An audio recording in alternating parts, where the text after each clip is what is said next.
दुनिया में कुछ ऐसे देश हैं जिनके पास झंडा है, सरकार है, सेना है और लोग हैं, लेकिन फिर भी दुनिया के ज्यादातर देशों के लिए वे देश मौजूद ही नहीं हैं।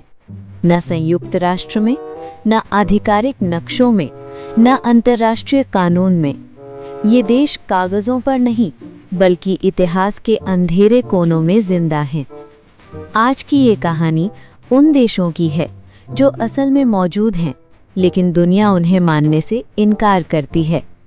तो आराम से बैठिए, आंखें बंद कीजिए और इस रहस्यमयी यात्रा की शुरुआत करते हैं। देश होने का मतलब क्या होता है? किसी देश को अस्तित्व में माना जाने के लिए सिर्फ जमीन काफी नहीं होती।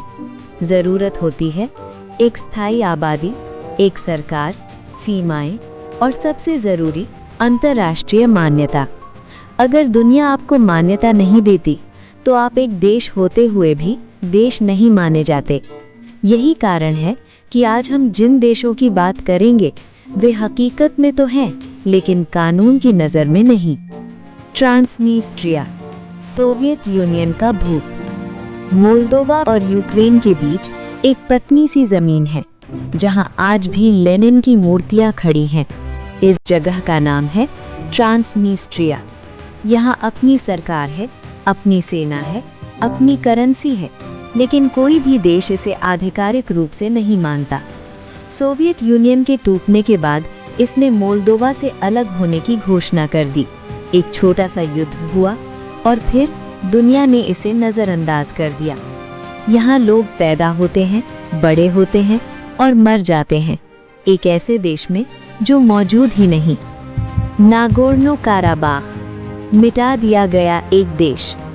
काकेशस पहाड़ों में एक समय एक देश था जिसे कहा जाता था आर्त्साख। दुनिया इसे जानती थी नागोर्नो काराबाख के नाम से। ये देश अपने चुनाव कराता था, अपनी सरकार चलाता था, लेकिन किसी ने इसे मान्यता नहीं दी। 2023 में एक युद्ध हुआ और कुछ ही दिनों में पूरा देश खाली हो गया। लोग भाग गए, सरकार खत्म हो गई और एक देश इतिहास बन गया। सोमालीलैंड, जो देश काम करता है। अफ्रीका में एक जगह है जो बताती है कि देश बिना मान्यता के भी चल सकता है। इसका नाम है सोमालीलैंड। यहाँ लोकतंत्र है, शांति है, अपनी मुद्रा है, चुनाव होते हैं, फिर भी दुनिया इसे सोमालिया का हिस्सा मानती है। क्यों? क्योंकि इसे मानने का मतलब होगा अफ्रीका की सीमाओं को बदलना, और दुनिया सीमाएं बदलने से डरती है। नॉर्दर्न साइप्रस, आधा देश। साइप्रस एक द्वीप है, लेकिन दो हिस्सों में बटा हुआ है। उत्तर में है नॉर्दर्न साइप्रस, दक्षिण में है अंतर्राष्ट्रीय रूप से मान्य साइप्रस। नॉर्थ साइप्रस को सिर्फ तुर्की मानता है। बीच में यूएन की सीमा है, चेक पोस्ट्स हैं। एक ही राजधानी दो देशों में बटी हुई है। वेस्टर्न सहारा, अफ्रीका का आखिरी उपनिवेश। अफ्रीका के रेगिस्तान में एक ज़मीन है, वेस्टर्न सहारा। ज़्यादातर हिस्सा मोरक्को के नियंत्रण में है, लेकिन एक और सरकार दावा करती है सहरावी अरब डेमोक्रेटिक रिपब्लिक।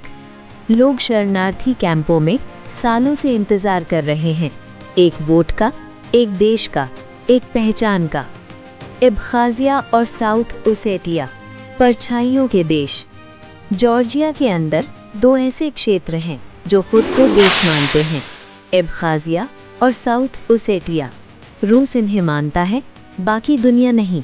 किसी के लिए ये आज़ाद देश हैं, किसी के लिए कब्ज़ा। सच्चाई राजनीति के बीच दब गई। माइक्रोनेशंस, कल्पना से बने देश। कुछ देश युद्ध से नहीं, बल्कि सोच से बने, जैसे प्रिंसिपैलिटी ऑफ सीलैंड, समुद्र के बीच बना एक प्लेटफॉर्म जहां राजा है, झंडा है, पासपोर्ट है, लेकिन कोई मान्यता नहीं। ये देश सवाल पूछते हैं कि देश होता क्या है? दुनिया इन्हें क्यों नहीं मानती? क्योंकि मान्यता सिर्फ नैतिक फैसला नहीं होती, ये शक्ति है, राजनीति है, डर है। एक देश को मानोगे तो 100 और मांग उठेंगी, इसलिए दुनिया अक्सर चुप रहना चुनती है। अंतिम विचार, क्या ये देश सच में नहीं है?